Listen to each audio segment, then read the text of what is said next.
wentukidde wano Bobi Wine yagenze ebweru ekibiina kikwasizza Dogozi Lwiga omukyalo oyo Dogozi Lwiga Dr. Munopu Bobi Wine puleshi emususeeko n'adduka ebweru ekibiina kya NUP n'akirekera omukyala ayitibwa Dogozi Lwiga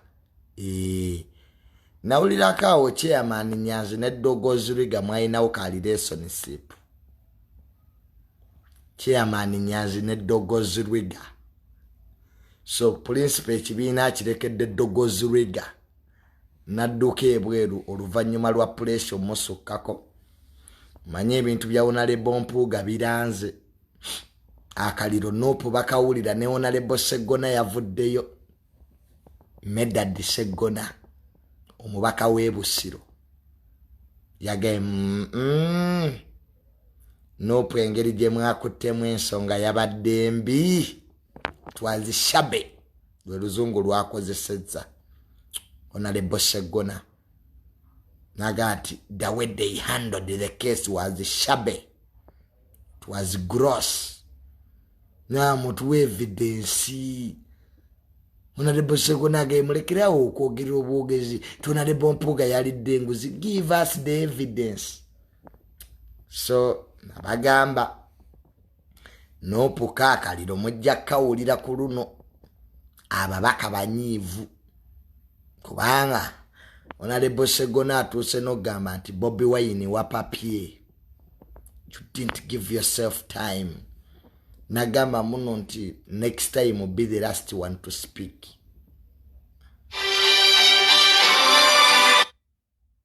Be the last one to speak. Yogera kitono. Byebadde ebigambo bya Honorable Sseggona n'agamba nti Honorable Mpuuga ye mukwano gwe akweseze ekigambo ekigamba my friend Mpuuga, the money he got cannot change Uganda, we better manage our resources. So nkulaga kubabaka abavuddeyo nga siba mativu ekyamazima ddala ababaka ba Nopu abamu abayina kumanya siba mativu n'engeri ensonga ya Honorable Mpuuga gye yakwatiddwamu nga bo bagamba nti Bobi Wine ya papye yayanguye. Nange kye nali mbagamba mbu you are paid sente meka. I'm paid by what? I'm not a spokesperson of Mpuuga. Neither am I a spokesperson of Bobi Wine. Abantu bamugamba mbu twasasuddwa. Don't put me at your level. My dear, I come from a very rich family. Both of Mpuuga and Bobi Wine are not even a quarter by wealth by my brother Ham. Bobi Wine kati obudwaga ati Johnny yanasasudwa by really. Nje siri mwogezi wa Honorable Mpuuga, and I'm not here to support Mpuuga by the way. Neither anti mpagira Bobi Wine. Nze mweno skando sina gwe mpagira. Era abaze mu following. I don't support Mpuuga. Simanyini bwafaanana. I don't support Bobi Wine. Kakati tunteka mwezo levo zammwe. Mbu simanya mbu obendo wozayo mbu wasasuddwa. Nze yasasuddwa muwandike ebbaluwa ba Nopu. Nze yasasudde Mpuuga atwale ebitaano. So temututeka mu levo zammwe. Naye abantu mumala okukola ebintu byammwe ne mutandika okutugamba. Niko tugamba Busimanya Junior wasasuddwa. I'm not a spokesperson of anybody. Me, I don't support Mpuuga. Neither do I support Bobi Wine, because why should I even enter your stupid ensonga ya Basiru? So mugende mu blaming Bobi Wine yawandika ebbaluwa nabiteeka mu public. It's Bobi Wine who wrote the letter. Ni mubiteeka mu public, so let us debate. mwakwata ensonga zammwe ze mwalina okumalira mu pate nga mutudde mu pate yammwe ne muziteeka mu lujjudde kati mutugamba mutya nti we are paid. How can we be paid? We are not even interested. For our interest is General was getting power. So temutubulira oba Bobi Wine Mpuuga oba balwanagana, so what? Share of our issue. We are also giving our opinions. Kati mwagala tudde wano mbu to defend who? I can't defend Mpuuga. Neither can I defend Bobi Wine. Nfunira muwa. So leka mwemwe nyini nga unalebo segona bwagambye. Nsonga zetu zinagenda mu mawulire. That is a simple issue. Naye akati mwe oli Bobi Wine obutategeera bwe because is immature in politics akutte ekibaluwa akitadde mu mawulire. Akati bwe yakiteeka mu mawulire let people debate. Kiba kuyomba ne mukazi wo mu lujjudde ne mwerangira. Of course people will look and stare because it is disgusting. Utalwa Mpuuga ne Bobi Wine, it is disgusting. Teruli mu kalungi kalulimu. Naye obadde olowooza nti kyamaanyi nno. Nsi basunga. Iraze nti nope, you are too weak. Temulina internal mechanism to handle such a small case. Seged. But in the Bobi Wine mugamba nti yakola ensobi. Bobi Wine made a mistake. Era kansaba ensobi eno te costing a career ye. Kwa kati olaba bawona lebo segona boba dosibiddeko olukoba nga nabo bavuddeyo okukwata ensobi ate nga gwe mukama waabwe. Unalebo segona agambye Bobi Wine next time be the last person to speak. Bien namugamba Bobi Wine nti wali toyina kuwandiika bbaluwa. Ebyo wandibadde osirika ne mudda mu pate yammwe. Naye kati Bobi Wine omaze okwogera. Ovumye munno omuswaziza mu bantu kati ate mbu kwa Honorable Segona agaye mbu you are calling party organs to do what? Okitegeera ekintu ekyo. Bobi Wine yayolesezza obuto. Yalaze nti mu byobufuzi akyali muto nnyo. Kati pate mujawuddemu. Kati nopu egenda maaso. Golaba wawo ogenda maaso. Ababaka banyiivu. Because it's a small issue. It was a small issue. Ne kati kaliya ya munogisi. Mu bintu n'ebyennugu. Ko Bobi Wine oyina bwennugu. Wano tewaliwo corruption ennugu. Principal ine ennugu ku Mpuuga. That's it. Wano tewaliwo law si bya mateeka. Nugu jealous. Tosa kutakaliya ya muntu bwotyo. Kati ye principle abantu banakola na baba lungi anabajjawa. Who is righteous? Kati ye principle kyagalo tugamba mbu ye munsi bamukolanga Katonda. You can't write it. Chenabgamba. And Bobi Wine yakuwa amagezi. Owandike ebbaluwa eyo yakutira kaliya. Kubanga nze ntunulidde ababaka abali mu nuupu bennyini okujjako ababaka batono nnyo abawagidde principle kye wakola. It was uncalled for. Walagira ddala obunafu bwo. Kwa kakati bw'ovuma namba 2 because Mpuuga si foot soldier yabadde namba 2. Second deputy president no muyisa bwotyo nga Kasasiro. Katugaye Mpuuga talina birungi byabakoledde. Kyovulanze ebintu ebimu mu nsi neewuunya. Naye obeene ensi etutwalawa. You can't treat your second in command like that. Ffenna tukwatagana n'abantu, abantu batunyiiza. Ffe abantu batukoze ebibi mikwano gyaffe. N'omanya nti omuntu ono akoze bubi naye n'okikwata ng'omuntu omukulu. Si buli kikutukako mulamu nti olina okugenda mu luguudo okuba enduulu. No, nze mundaba bazibye. Awo oba okyali muto. Kali Bobi Wine bwogo. Si buli kimu mu bulamu bw'ensi eno nti olina okuinvolvinga public.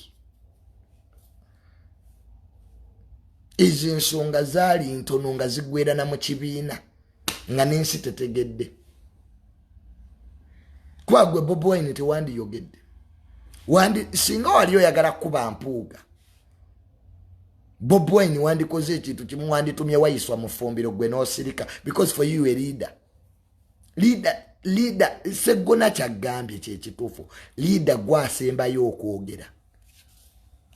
In fact, ze Bobi Wine singa nali nkyali advisor wo, Mpuuga wandimukubye bwoti, gwe wandisirise n'otayogera, n'oleka babologa ne boogera.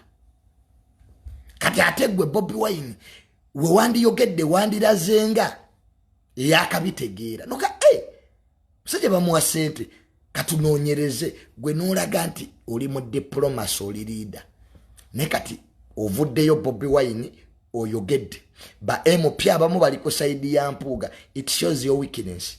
Kati ani gwogenda olagira? Mpuuga wamulagidde alizayininge yaganye. That's a win for Mpuuga. Mpuuga has scored. Nti neba MP bamwe bali kusaidiye. Nebo ofunayo ba MP bana. Kyenagamba nti Bobi Wine wobo badde n'abawagize miliyoni 3 kati emu yeetoddeko. Nope, can't be the same again. You have destroyed your party. Mu buli kintu kyokola mu nsi muno sooka ofumiitirize the bigger picture. Kyokola kikwongera maanyi oba kikunafuya. Kyovula abantu babba amabaati awo mu gavumenti, President Museveni teyabagoba, abaana fuwa. Buli we bakutoolako abantu oba onafuwa. Right now, there is a section of people, by the way, who believe in Mpuuga. Wano mu Buganda region, omukulembeze abadde aliwo ng'aweebwa ekitiibwa abadde Honorable Mpuuga. Oluzungu alumanyi. The man is articulate yasoma. Nga ne level of debate ya Mpuuga ogiraba. Kati ebyo byonna obisudde ennugu nekwata. Bobi Wine ennugu yawulira obusungu kibeerawo ng'otya omuntu. Ekyakubiza Mpuuga si ssente ezo miliyoni 5 sente ntono naawe. That's less money. That's kati zikwe ebitano bikoleki. Era Honorable Segula kyabaddaga, is that money real? So okwawuzaamu ekibiina kyo lwa 500 ne bwe mwandizikupunye ne muzizimba amalwaliro. Ne kati principle az'obunafu. N'omubaka abadde mu Nuupu ng'atya okuquestioninga kati afunye amaanyi. Ategedde nti principle amaanyi toyina. Ababaka bakujemera misana baagaanye. Naga ensonga wazikutte bubi wa papier. Kati bali mukwata principle nsobi. Kati eribate kyali pati.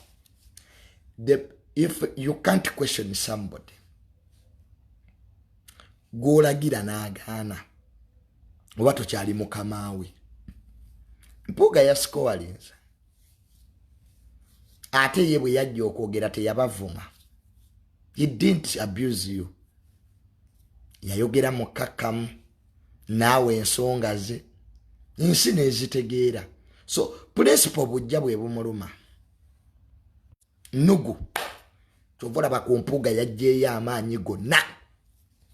Nze sirabangako Bobi Wine ng'ajjayo amaanyi ago ng'omulabira ddala. He wants to destroy his friend. Omuntu gw'obadde naye gwe walonda gwe kennyini ku bwa leader of opposition. You are the one who voted Mpuuga, Bobi Wine. N'omulonda ku bwa leader of opposition emyaka 2 nga mubeera ku office museka bwe munyumya nodda mu bantu n'omujolonga n'omuvuluga. Omanye ebbanga Mpuuga lyazimbidde kaliya ye. Banne tubeereko fair. That guy has built his career. And you can't tarnish it in one day. Honorable Segula kyabadde agamba, it takes long to build the leaders. But for you, you use one day. That's malice. Bobi Wine obusungu bwamusukkako, he couldn't control himself, yakisussa n'amuluma n'ekukuziika omutaka w'endiga n'amuvuma. And Mpuuga has not abused you, by the way. Actually, Mpuuga still says Bobi Wine ye president wange, Bobi Wine ye principal. It's maturity versus childish. For abantu batunyiziza bana abantu batukoze ebintu. People have done things to us. Nimune tusigala tunyumya nabo. Ebulanga President Museveni akyatufuga. Wana abantu bavumye Museveni. Abantu bavumye General Museveni. Naye ino obudde bwemmwe. He keeps quiet. Wano mu Uganda ovuma Museveni noddeyo newaka ne weebaka. Tebulaba akyatufuga. Wano kyolowooza kati Mpuuga yekka gwe bawadde ssente. Waliwo ne bakamisona abayiwadde ebina. Ndabyekawo sipiika oba biliyoni oba yakasipendinga ssente beka. But the president is quiet. Byonna abiraba. Parliament yagoba Honorable Namuganza. President Museveni tayogera nkuwadde ekigambo. Yasirika. Nagano bisayininga. Museveni does not talk where nga tekiri necessary. Omanya abantu bibakoze mu ggwanga lino nga that man is quiet. Kyovula batufuze yategeera politics omukulembeze oyogera bwe kyetaagisiza.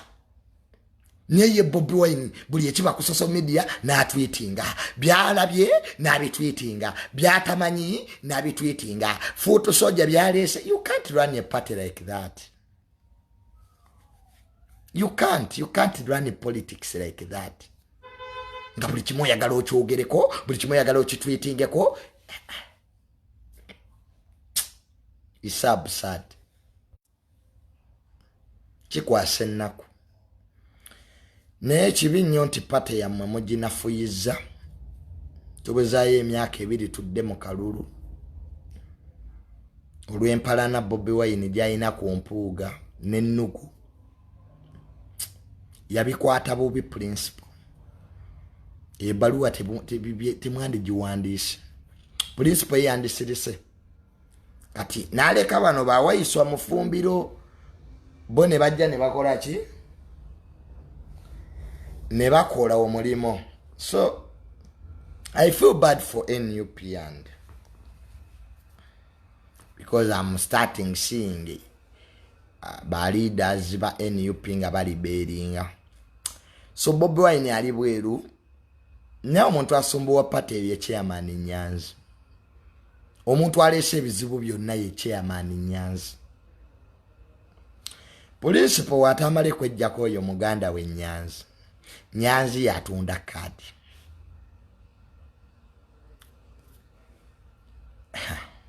Chairman kye yekoze wansawo. Nyanzi yavaako entalo. Luli yatuuza bakansala mpulira mbu nga ayagala obwa road mayor. Bobi Wine namugamba tabiddamu. Bobi Wine lwaki teweegobaako Nyanzi? Omuntu aleese obuzibu mu NUP ye chairman Nyanzi. Oyo chairman we naaleeba. Bannange. Nyanzi yatunda kadi. Ayagala bakazi alinga mbuzi. Wano yafuna degree ye makesi mayo bane bibuzo yabikola mu luzungu ki. Chairman Nyanzi ye muntu ye kaina masters. Ngadasola na kuogera luzungu. Oba bagimuwerawa. This Nyanzi boy, Nyanzi is becoming a problem in that party. Nera principal ngato nagenda buli mbadde nkusubira okwati Buganda wa mutadde dda kunyonyo. Nyanzi has caused problems mu NUP. I don't know why you don't put him aside. Nyanzi yasumbu wabano. Nyanzi ayita bakansala. Nyanzi ya... Chairman.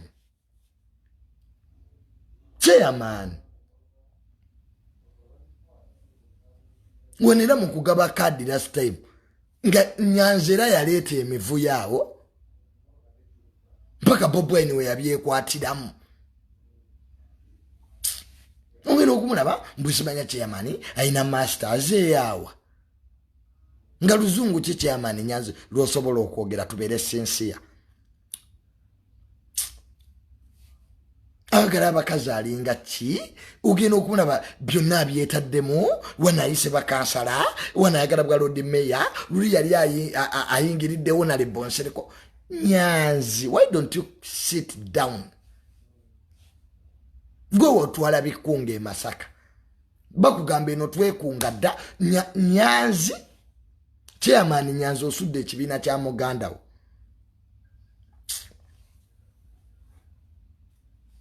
Ochaina kadi ye nalemu tojizanga. I don't know what Nyanzi is up to. Ninga principle kwata ku Muganda woyo Nyanzi. Nyanzi is causing more damage than good. Umusanga ali mu bukukulu ne bakansala. N'omugadi Nyanzi oyagala kuwamba Muganda wo. Oyagala wamba principle. Bwe yesesa. Nyanzi olimbye nnyo. Mpuuga yatidde buti kumwogera. Mubaluwa gye yawandise mbu Nope is governed by family. Mpuuga nawe be man enough. Gamba Nyanzi abasumbuwa. Onduga Nyanzi abyeyingizaamu. Oluzungu talumanyi. Kati ebigezo yabijjuza mu lulimi ki. Nalaba wano bamuwadde masters Makerere. Nubebuuza Nyanzi atasula na kwogera luzungu ebibuuzo yabijjuza mu lulimi ki. Nyanzi chairman we nalem. Erinnya kwe liva chairman Nyanzi. Yali chairman mwe mwene waffe. Ne kadi akyagina. He's disturbing the party. Nukutwala olugambe wa Muganda we Kafulu. Nyanzi gwasudde Bobi Wine. Kutwala butwazi ngambo zitalina mitwe na magulu. Bobi Wine kwata Baganda bo bajje mu party. Bazimbire bagagga bazibu. Ate bali abalala tebabirimu. Dance vibes Muganda osimulaba. Siba dance vibes. I'm not seeing him anywhere. Naye Nyanzi. Kadi atunda atambula nazo mu motoka. No, something must be done. Tetuli confusion. Era nzimanyi ayawudde Mpuuga ne Bobi Wine. Musajja gwe Nyanzi wa part of it. Ne kyannaku nnyo kinnumye nnyo Nyanzi osudde principle. N'omuwawe amagezi amafu. Nyanzi bakuba akalulu. Family ya Bobi Wine mwenna babakubadde obululu. Mwina Muganda wa mweye Simba we Gombo omuwala wasala beaten. Bobi Wine bakalulu. Nyanzi bakuba. Your family is a victim of democracy. Why don't you keep quiet Nyanzi? Gwalingiriza Mpuuga bibakola. Toli member of parliament. No lingiriza. Biche bifa mu parliament. Bova obakansala bakola ki. Kati Muganda twawulidde mbu wayita olukungana lwa bakansala mbu yagala bwa road mayor. Nyanzi ani agenda okulonda? Who is going to vote you sincerely? Chairman Nyansoka wetunulemu. Kuletera balonzi ntondo. Mu family y'abasentamu tebajagala. Lwaki Nyanzi, why don't you learn from the other election? Your sister was beaten when a gomba bamuwangula. Muganda wo Bobi Wine yawangulwa nawe kenyini.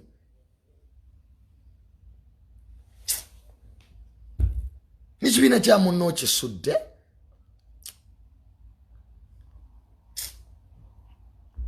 Butwale ngambo wano. Kapa Nababaka siba sanyufu. Nenkolayo chairman Nyanzi. Wekube mu torch. Oli mobilizer tosola kwe mobilizingira kaluluko. How can you mobilizing akakulema okuwangula? Mbwa mde chief mobilize of NUP. Mobilizing yao. Gwe omuku bizibu bye NUP. Ebisudde principle. Naize, I'll tell you the truth. Nze siti ya kuonchawa. Nze nasigala kwogera mazima. So, Mpuuga ne Bobi Wine, you are friends. Find your way of solving your differences. Ukisegedde. Mubijje mu Nyanzi. Bino ebintu bya Mpuuga ne Bobi Wine tebyetaaga party. Tebyetaaga mateeka. It's two people to find a way of sitting together. Bobi Wine oyine namba ya Honorable Mpuuga ekyabadde kikuleeta mawulire obitugambe kyeki. Why do you talk your friend's weaknesses in newspaper? Toyina namba itomanyi wuwe. That's hypocrisy. Bwaba Honorable Mpuuga yakusobya principle gende ewuwe Masaka omugaye muganda wange nze wano tunyumyemu netukwata muzindaalo. You acting a fool. Kati ffe bw'obuulira tukole ki? Okay, Bobi Wine watubuulidde kati ffe tukole ki? What do you want us to do? Of course tujja kulaba obutategeera bwo tutegeere gwe tuli mukulembeze ku mukulembeze takola. Wano Buganda erimu ebizibu. Wali oddeko ku Ssaabasajja Kabaka ng'avuma Katikkiro mu bantu. Have you ever had the king abusing the Katikkiro Charles Peter Mayiga mu bantu? You think there are no challenges in Mengo? Obukulembeze kusirika and you manage your things. Kati Mengo bwevuma Katikkiro kati neereberera z'obunafu bwayo. You think there are no problems in the Catholic Church? Abakatoliki mulooza tetulina bizibu. N'ebintu byaffe tubimanagingiraeyo tebirina kufuluma kuba tuba tweswaza. So I think principal wakozeemu bubi. I think Bobi Wine, find it in your heart. You went too far. You went too far. Wayiseewo nnyo. No yisampuga nga foto soja. Olinga agamba Bobi yanga. Kana akasonga kabadde katono weekwasizza bwekwasa. Wali wayagala ddo okuvuma Mpuuga Bobi Wine. Just you had no reason kati wagifunye. Olabira ddawo mu muntu yeekwasa bwekwasa. Nze wano sirabawo mateeka. There's nothing with zero. Nugu musajja yamuulirako wamma Nugu. Kasajja ku mutima. Omanyi omuntu nga tomwagala ku mutima.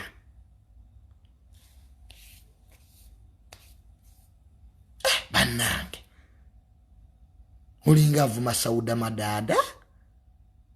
Novuma. Mpuuga is a former minister in Mengo.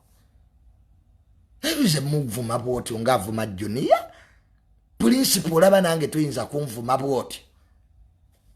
Ninkuleka. Kati if you can't abuse me, what about Honorable Mpuuga? Why do you treat him like that? Why do you destroy his career? When the man has struggled to build a career, to build a name, no jojo no about your principle? All because of money? Principle nawe jawe ntondo. Omusajja wandigambye ne mugabanira wakati. Bwaba yaleese bitano yandikuwaddeko ebibiri. Yefe tulina mikwano gyaffe, everybody has a friends. Abamu batubye tugenda tubalalaasa mu makubo. Bugundi yanziba, gundi yanziba, ebyo naye bya kitonnyo tebikola. Nona abantu batubye kamataka ne twebeesonyiwa. I don't shut up. Nze ensonga eyo ndaba obutakanya tebuli ku sente. Wabaddewo wamma obusungu. Nugu yeruma principal yamukyawa. Banina Bobi Wine nga yogera yenanga omulaba n'emisi wajeereze. Why don't you sit and talk? By disrespecting Honorable Mpuuga, you have disrespected all your MPs. Kwa buli MP kati asigadde agamba owange. Omusajja olaba ayisizza namba 2 amumyuka. What about me? Ba MP bo kati bonna bali mukutya. Agamba omusajja bwayisizza bwatyo munne ate nze. Think about Bobi Wine lowooza nnyo nga tonnakola bintu. Oba Waiswa mufumbira abakubira endulu. Waiswa cannot be a president. Ye buloga. Waiswa mufumbiro is a buloga. Tubula ayogera ebintu nga tamaze kulowooza. Nalooza Waiswa yasingayo tegeera. Obutegeevu si kwogera nnyo. Ssaabasajja Kabaka mumulaba ne waba asoma kiwandiiko akisoma yeegendereza wakola statement emu bweti eyinza okuviirako eggwanga lyonna okutabuka. Why don't you see the king of Uganda? Ayogera mpola. Ate buli kyayogera akifumiitirizaako. Kwa kimanya ayina amaanyi mayitirivu. Hadi gwe Bobi Wine bw'oba oyina amaanyi agofuga banno. Ayitudde mu nguudo okubalaalasa. Kyosanga mukwano gwo ng'ali bwereere. Mu kifo ky'okumubikako akasuuka n'okuba enduulu eri abantu. Mujje mulabe mukwano gwange yona ali bwereere. Then toba mukwano gwe. Bobi Wine, there is life after politics. Ene gwanga simu abalisookamu ate simu abalisembyemu. You are not the first, neither are you the last. Uganda will be here without us. Ni gwanga lijja kubeerawo nga tetuliiwo. So don't assume that you are God or Jesus. For you, you are perfect. But friend is bofuga. No. No. Leadership. A leader. Kale si kirungi. Si kirungi. Kiswaza. Era tusaba President Museveni ne General Mozi ne General Salemu yingire mu nsonga zino. President Museveni ayingire mu nsonga zino. Abayite mu State House Entebbe. Honorable Mpuuga ne Bobi Wine. Abatabaganyi. So that you can talk. Katwetagayo mediator. Niyo badde mama mutudde mu meeting ne muganyi okukanya. You'd have got a third party. Mwandigenze mu banadini. Mwandigenze wa Katikiro. Kale ketugeze nti kale wano mu Uganda temwesiga bakule. Mwandigenze Kenya wala Raila Odinga. Bobi Wine wandigenze wala Raila Odinga n'omugala Raila Odinga. I want me and Mpuuga to listen to us. Wamola bane mutufu. Listen to Raila Odinga ne Samuel William Ruto. Bali wano.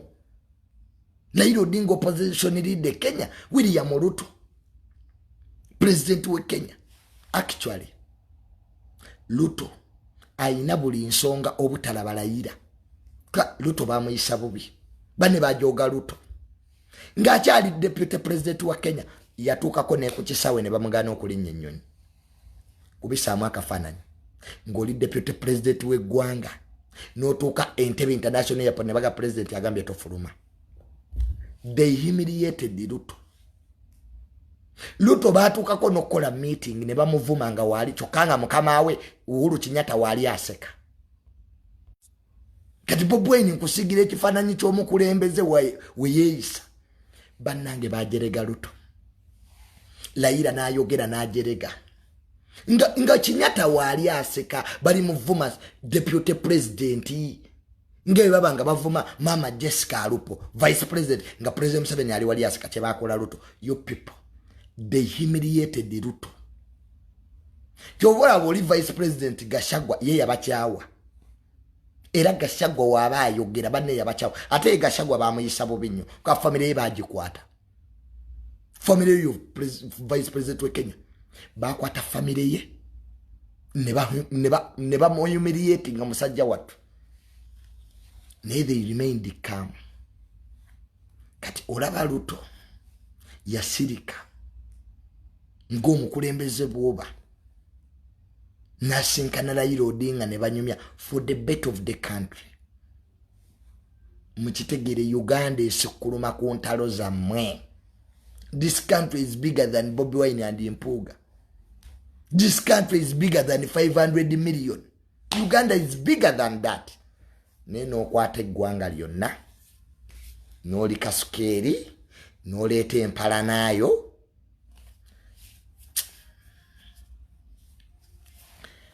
So President Museveni ayingire mu nsonga zino. Sebo President Museveni tukubira omulanga. General Mozi tukubira omulanga ne General Sale find time. Call Bobi Wine and Mpuuga. And talk to them. Mwenga ababadde mu bukulembeze mubasomese how they handle power and leadership. Omukulembeze yeeyisa atya. Dirwa ayogera. Obusungu tebubangako bukulembeze. You can't be a leader when you get annoyed. Tuwe feba junior, we can't be nze junior, I can be an MP. I have all credentials to be an MP. Nze baba kabasingo bunjimba singa magezi mu parliament. I'm more famous than them. Nze nga nagenze ku mukolo ngaliwe MP, they introduce me first. I command the following year. Nze wonuka ku Facebook page yangoberera abantu mitwale ebiri. Nze junior ntambula ku street za Uganda and people can identify me by name. That's the influence I have here because of my family. My great father, the great Tamale Mirundi. Ferinyere feri kuba border to border. Why have I failed to be a leader? Nze sobola bukulembeze. Because we work for mukulembeze we jako rights sizo. I can't lose my rights. Mukulembeze tanyiga. Nze I get angry. Nze obuzubwe nina nyiga mangu. I'm like my dad. Era kastanda banga antandi so nyiga imove away. Kwa nyizo kubenyondo mutwe nenkwasa. Ngulia usinike ebyo ebinyu. Kaize bobo ina nzo kunjogera kebyo. Ajaja. Shinge ngumi etokotere magere. Don't joke with us. This way for us, we can't be leaders. Umuntu wemanyi nze dunia sinza kulembera abantu. Kakati gwe principle werondayo. Kaiwulira byoyogera mukubano. Kati egwango nali managing oti. Bane atawe tusasirya President 7.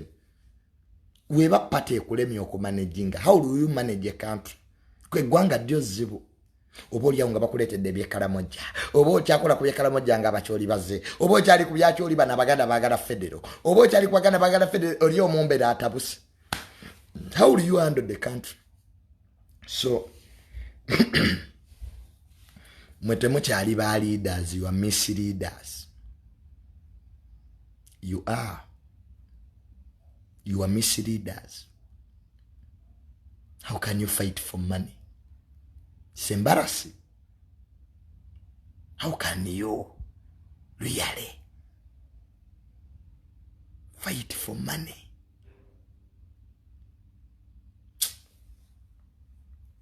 Babuze no kale singa bilioni 10. Kale sigaza abadde 500 million zize mu dollar. Ne Kenya bawulire nti opposition ya Uganda zize mu dollar. Put that money in dollar. It's less money. It's less. Very little. Chito chijayo mukulembeze wa pate kuleguuka mimwa. Babye gwanga. Sajja babye gwanga. Abasajja balina dining z'abuwumbi. Dining nga ya billion. What's a million bitano? That's 500 DM real. This is one azimba chizimbe. Principle nawe tulekemu. Tewe swaza nyate. Nje nasoka na kulozo base to bazidi billion 10. Sika it was 500.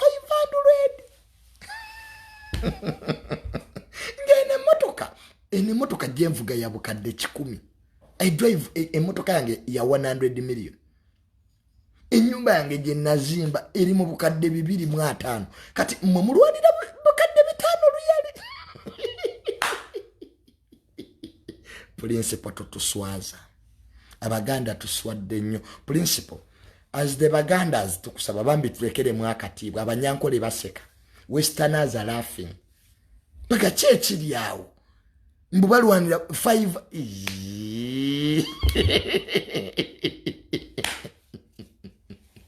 Neda banange abaganda tuswadde.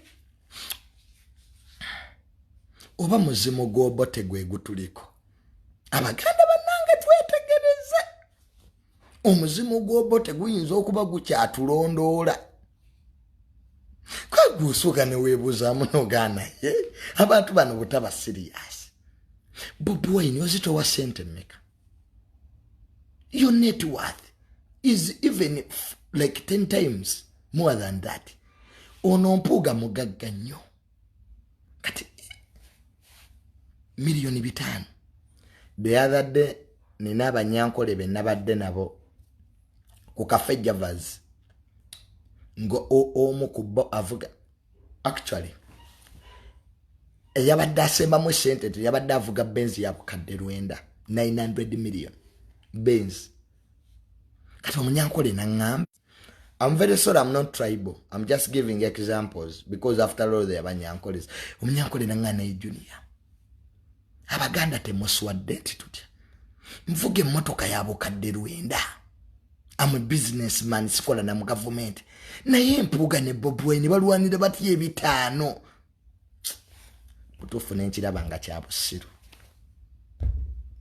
Kale ekintu ekyandiba yawudde Mpuuga ne Bobi Wine kyandibadde kinene. Mutuufu nga wamma naye wokiwulira okawange. Musajja yabbye muka munne. Because ku mukazi oli wamma nabba mukazi wo. Awo twaligate wange olutalo lulunyi nti oli yabbye muka munne. Bati mane paper bine ebipapula. This paper gye baprinting can make you to go in public and you tarnish your friend's name and gwenoga oli mulungi. That is hypocrisy. Obuli bwankwe sente ziremebba malamu. Buli omwe alijja mu buyinza mujja kuba ne sente. Kwa sente bipapula bakuba nkube. Everybody kebenga government ya Bobi Wine, kebe ya General Muhoozi, kebe ya Junior, money will be. Money are papers. Zibatula wali ne baprintinga for whatever purpose. Agenda musaba otwaleko. Anazimbe bizimbe nawe otwali. Fa abatanira nnyo loojo osasule ku bamalaya. Money remains money. Nze mukulu wange yamu yangamba. Muwerako nnyo example because tajja kunyigira. Nali ntudde ne mukulu wange hamu. Nangamba Junior ebintu bye nnina mu bungi ensi byetamanyi bibiri. Nina nnyo ekisa ate sente nzina mu bungi. Naye ne lwakubadde ndi mugagga nnyo, kwa mugagga ddala. Wano mu Uganda abantu abayine sente hamu. Yangamba ne bwe randibadde ndi mugagga nnyo siganyiza sente kukyusa kyendi. I can't let money play on my integrity. Era nga wasanze mukulu wange hamu mu kibuga woba tomanyi oyinza omuyitako. Woba tomumanyi oyinza omuyitako nga tokkiriza nti yeye ku bugagga bwatuddeko. Yangamba I cannot let money change my integrity. Hamu yangamba ye kyatasobola kukkiriza sente kukyusa kyali. Kwa sente bipapula. Nze kyuvula banga ndi mukakkamu because kiri kyendi tekikyukangako. Kintu ekyo nenkiyiga. Nengamba nange Junior ne bwema afunye sente nsigale nga ndi muntu w'abantu. Wano obeeramu n'emitwalo 5 tobuuza abantu. Bw'ofuna ye 10 n'ovuma chairman w'ekyalo. Bw'ofuna ye emitwalo 3 nosooka ofuukira bannayibba b'ekizibu. N'omusajja hamu yagamba mugagga n'okusinga banka. Yagamba mu richer than Diamond Trust. Mutuufu bagenda okukola accountability ng'omusajja mugagga n'okusinga banka gye tutereka emisolo naye yasigala yeye. So ekintu kye mbayigiriza kyeki nti Bobi Wine waba yavumye Honorable Mpuuga lwa sente, it doesn't make sense. Nakyo tekikola makulu. I don't think it Bobi Wine yakalaba. Yakalaba sente, sibanya sente, tulwanisa corruption. Oli ayijiji. Akakiika akazi muwakonga tonna kavuma. Because it's a committee that gave Mpuuga money. Why don't you abuse the committee? And you see ye yafuna waliwo ne ba commissioner abafuna obuna ebina nabo bogereko. So I find it as a personal sibya amateeka sibya sente just Bobi Wine abadde n'ennuguye ng'emuli ku mutima n'eyabika namu destroying. So sente zireme tukyusa. Look at the bigger picture. Mwagala kujjako President Museveni. Kati Mpuuga ye dictator. Kyonna kikulu. kati Nupu entebe mugifunye. Because I'm seeing Nupu supporters celebrating. Hey, Junior, tuwangudde, tugobye Mpuuga ye dictator. Kati muli mu State House. Ne bavubuka mmwe mukyayina ebyokukola bingi. Nze oluntu nulira abo bavubuka ba Nupu mbakwatibwa ennaku. Because they are shallow-minded. What is your objective as a party? To get power from Museveni. Now, have you got power from General Museveni? Because I'm seeing no supporters celebrating. So, kati Uganda liberated the struggle wedde. Buli omu agumye munne. Buli omu agumye munne. Kati musanyu. Kati struggle mugimazi. Mujjeko nakyemalira. So nakyemalira olaalonga abadde Mpuuga. Kyembagambye nti just mwina nnugu kuona lebo Mpuuga. Kwa abadde ayagala kwesimba ku Bobi Wine mu party. Mpuuga abadde ayagala kwesimba ku principal. Kati principal n'atya. Nanoonya akasonga akatono n'akamplifyinga. Kyobula bayanguwa mangu omuwandiikako ebbaluwa. Era ne party tebaagala yeesimbewo. Obutakanya just badde mu party si bya sente ntono. So President Museveni, General Woes ne General Sale bambi mutuyambe muyingire mu nsonga za Honorable Mpuuga ne Bobi Wine. Mubayite mubatuuze ng'abaana bammwe mubabuulirire engeri gye mukuumyemu obuyinza emyaka 4 na lwaki ebintu ebimu temubikola nga Uganda bweyagala mubikole. Abana Uganda mwina bingi mbalabako okwo ku TikTok bye mwagala President Museveni akole naye tasobola bikola kuba mukulembeze. Olaba n'ab'Emmengo ateesa nabo. Olaba President Museveni ateesa n'Emmengo. Yetubawa sente meka ab'Emmengo biliyoni meka 5 mu rent Mengo. Government ya Uganda esasula government ye Mengo rent.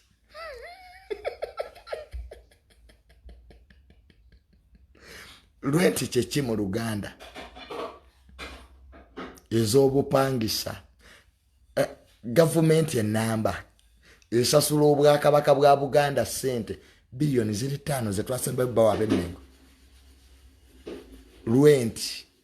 Kati government yepangisa ku Mengo neba ne President Museveni obaddeyo omumonsi nti a kingdom ate government yeggwanga eryo ate gisasula rent.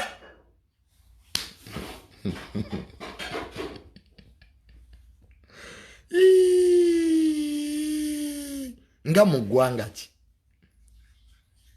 Because mawanga gasinga constitution yegamba land belongs to the state.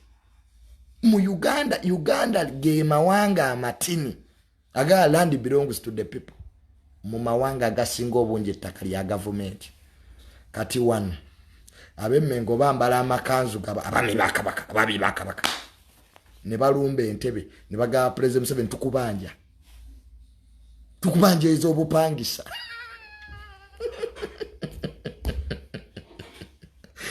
Ne President Museveni aga mumanja mmeka bannange tukubanja biliyoni 5 muzibawe. Emmengo awani atayina maje Katikkiro akuyitako noloza prime minister yayitawo ayina kabanga lyeggule kubo waliwo eyokubiri ey'amagye eri wakati n'esemba y'emabega. Byonna Museveni yabibawa ko Omuganda ayagala ebitiibwa. Bw'oba oyagala kufuga Omuganda muwa amagye ne waba talina maanyi kasita abanga alina security. Abafuga eggwanga lino bali eri ku faamu zaabwe erwakitula. In fact abagagga abalina ebizimbe wano bali ku faamu zaabwe erwakitula. Talina wadde omuserikale naye akuba essimu e Kampala nanjagala kabangali billion ne zituukirawo ne wano Omuganda bamuwa bwa advisor nga ne gwa advisor nga tamulaba Even the one he advises, they have never met. The so-called advisor and the one he's advising. Tebasisinkanangako. Nenasikananga, I'm an advisor. No guy, yeah, go advising umurabadi. Nothing. Ye Uganda. Katujogedwa. Wana Abaganda abasamize bakumwa maje. Choka professor we makerere. A professor iniro. Ba Dr. Tamale abasomeseza amateeka mu ggwanga lino tebalina wadde omusirikale. Talina wadde owakasaali. Neno osanga omusamiza ataasoma. Tekina na baluwa ya mujiji. Kiri awo kibba bubbi bantu kikuumwa maje. Mgane gwe musamize gwe. You are practicing witchcraft. Why are they protecting? Kwegamba all in all. Principle. Get time. Humble yourself. Gende w'abantu basatu bakusomesa leadership. The first one, President 7. Mgejajja tehabulwa nzize kunsomesa. Eggwanga olifuza otya emyaka 4. Then you go to General Sale and General Moz.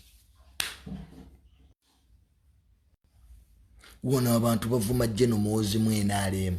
Mu government ya taatawe anigwe yakutte. NRM people abuse the general in his father's government.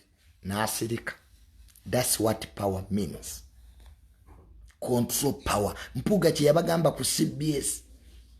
Nti gwafuga. Oyina okuwuliriza ne boofuga. You have to listen to them. Netugamba nze Bobi Wine ngambye ng'ogamba. Kati Bobi Wine yagambye ne bagaana. So I think Bobi Wine and Honorable Mpuuga sit down as mature people. Sort out your differences. And Bobi Wine apologized to Honorable Mpuuga for what you said. Those bad statements. Byabana abato.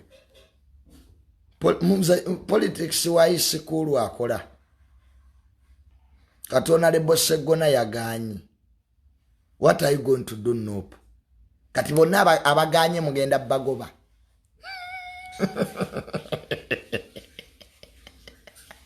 Owange. Bonna abaganye okuwagira principle mugenda bagoba. So ahonga mvuddewo, I want to banesina gwempagira. I repeat. Siwagira Honorable Mpuuga, siwagira Bobi Wine. I'm just giving my opinions. You can agree with me or disagree. Time will tell. I stand on my opinion that what Bobi Wine did to write a letter against a fellow leader was wrong. I also say that Bobi Wine, he continued going on functions attacking the right Honorable Mpuuga. That was also wrong as a leader. As leaders, we should have internal mechanism to handle our disagreements. It does not make sense in any organization, be it a political party, be it a company, where affairs are run on social media. Party affairs are not for public debate. The party should have internal mechanism to handle disagreements, because conflicts and disagreements are daily occurrence of life. You can't run away from them. The problem is not a problem, but the way you handle it. That's what gives, when you read all books of great leaders, how they handle situations. That's the difference between leaders and misleaders. But if you want to run a part on social media, I promise you, so help me God, you'll regret. Because if you bring things on social media, who cares? Who gives a damn? Social media does not offer solutions. It remains, social media is not a court. It's not. So if you're a leader, you go on Twitter, you malign fellow leaders, you demean fellow leaders, then after you preach peace. It doesn't work that way. I believe leaders can do better.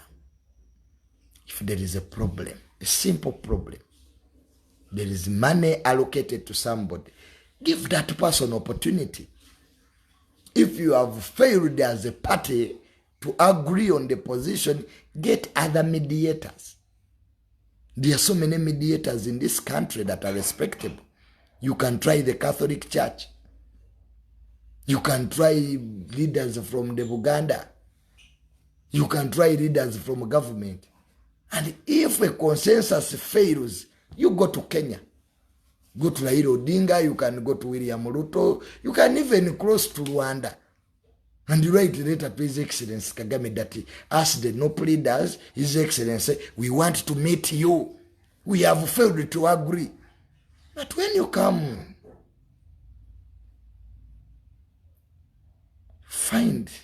put your weaknesses into the public. You put your weaknesses into the public. By maligning Mpuuga, who is the second in NUP, you are demeaning yourself too. You say, like, find somebody abusing his wife in public. You are abusing yourself too. Because you're part of the problem. And if you're part of the problem, you can't be part of the solution. So it was also wrong for NUP to meet Mpuuga because you are also part of the problem. So that's why I was saying that you would have got another mediator. Because Bobi Wine, you can't be the accuser. You are the judge, you are the victim. You can't be all that.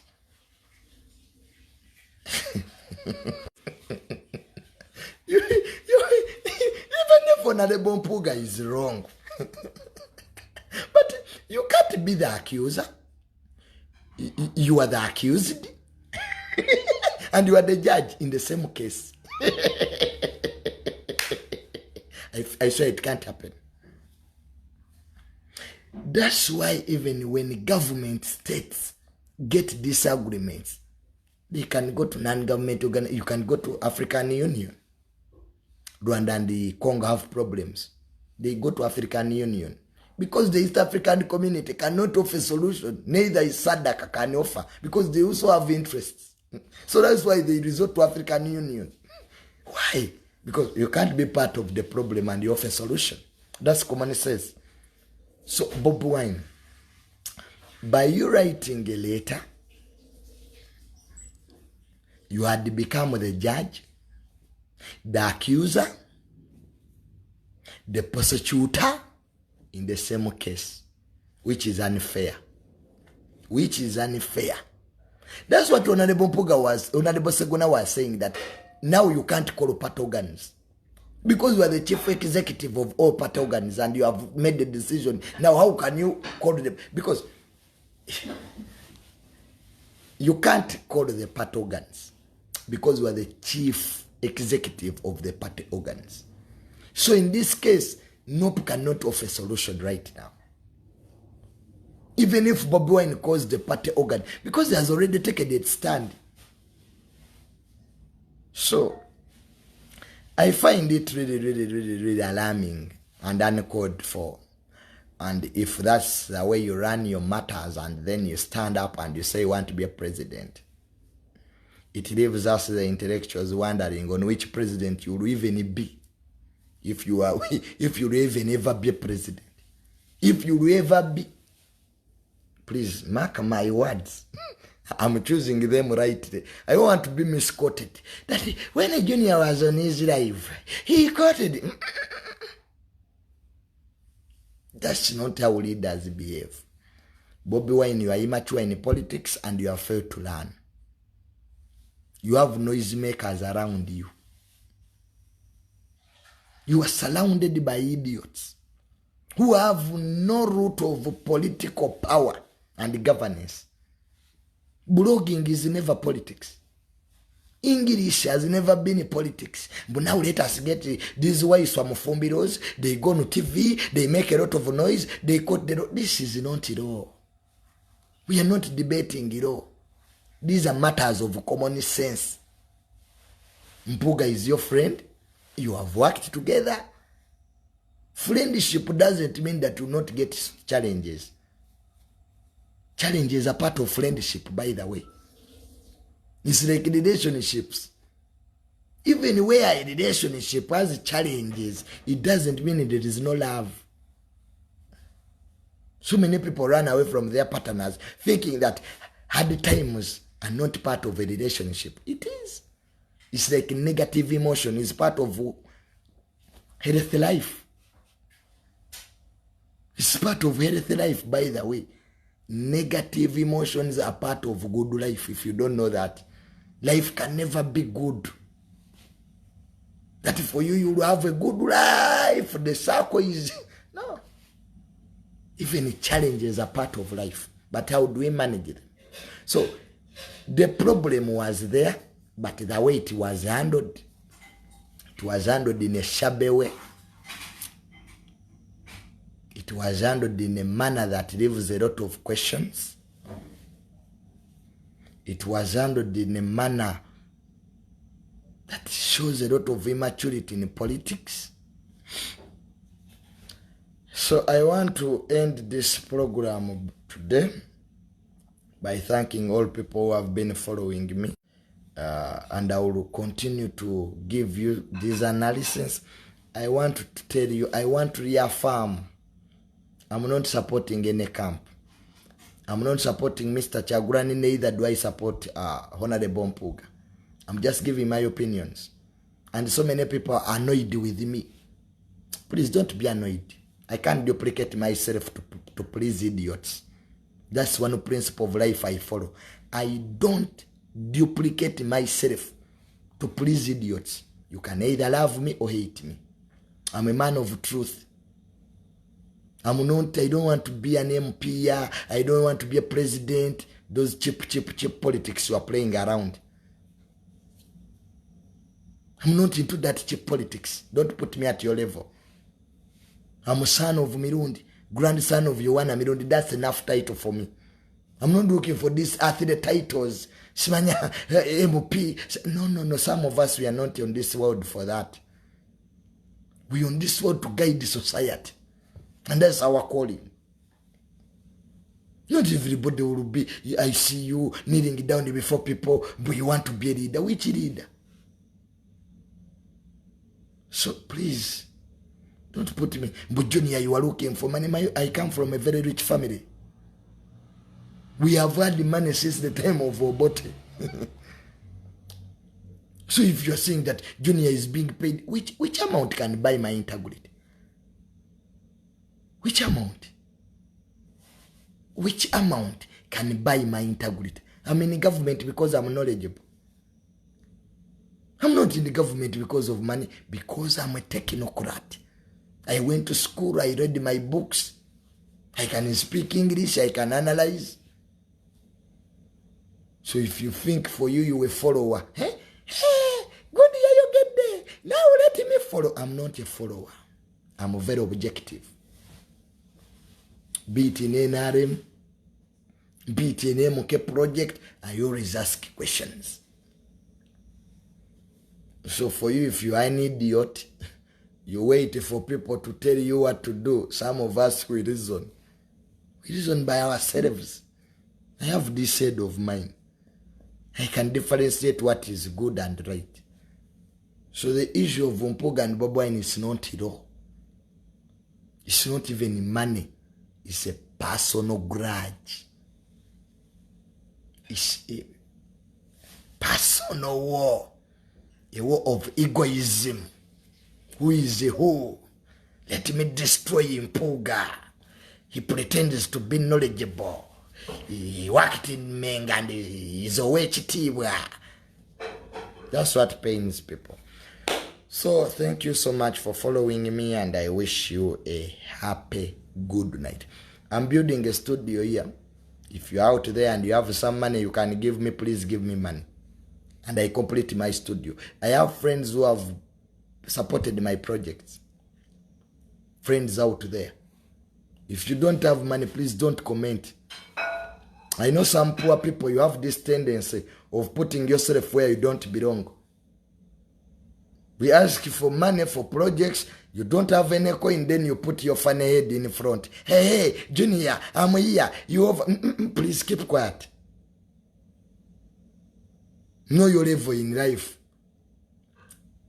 When we are going to bury people, you will come and bury. This is now time for getting money. So that we can complete. If you don't have money, shut up. They are now these poor people. Poor people have a tendency of writing stupid comments. Junior, you over tell people to give you money. When did I tell people to give me money?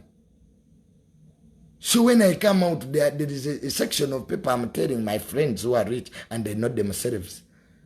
So you don't have to be offended. Yeah, now you see now, there's no now here. You either have or you don't have. So if you don't have, keep quiet. Let those who have the Juliet Zawe, there's this woman here, my good friend, Mama Kalido, Rebecca Agava, my friend is in the US there. There is this rich man who gives money in France. He gives me money in France. The other time he gave me 5 million. Are you still there or you died? I have friends in South Korea. There is a minister's son there. He sends me some money in South Korea. I don't have luck in South Africa. South Africans have never got your lands. I don't know what you are doing there, but you masquerade like rich people. So show me your richness now, so that I can put you in my good books. But anyway, we shall continue to build these studios. Kasuku built his studio. One of the Bonsereka's built a studio. I'll also complete mine. So help me God. So that we can really add on the value of the content we give out to people. We are competing with Nigerians. So giving out substandard content. We do not help the viewers and the opinion leaders. So tomorrow I have a program with Sir Simon Miyanga Lutaya. I think it will be at night at 9 p.m. Ugandan time. You can pass by. I reduced on the number of interviews I do on YouTube. I reduced a little bit because they are time consuming and energy consuming. And when I calculate the financial benefit of it, it doesn't add up in my vicinity. So you will see me on very few YouTubes. I was seeing my good friend Frank Antambi having great analysis. You follow Frank Antambi. He's a very, very, very nice analyst. Very nice. I always watch him. He's a good man. My brother Frank Antambi, thank you. You have put blogging at a certain level now. These idiots who didn't have research, the likes of Wisdom Kaiwe, are just making noise went. The same applies to these fake YouTubers. They also left. Now the field of blogging has people who are intellectual. People who have research. Frank Antambi is very informed. And is versatile. He knows entertainment. He knows politics. And I identified him, by the way. The first time Frank Antambi stepped on media, he was one of the people who supported him, you remember, when this idiot Kaye was fighting him. You can't fight knowledge. If you're an idiot, shut up. Let people be. If the boy Frank Antambi is intelligent, why don't you make him your friend?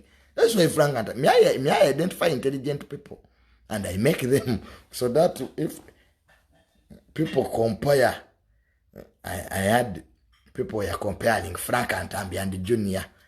Please don't compare me to people. I think I have spent on social media 5 years now. 5 years with a big following, because I'm myself. There is something I'm doing that is great for myself. And people ask me, Junior, where do you benefit from? Who pays you? Issues concerning money. I don't know what is wrong with Africans. Things concerning money, they penetrate your cognitive ability to reason. Yet money are papers.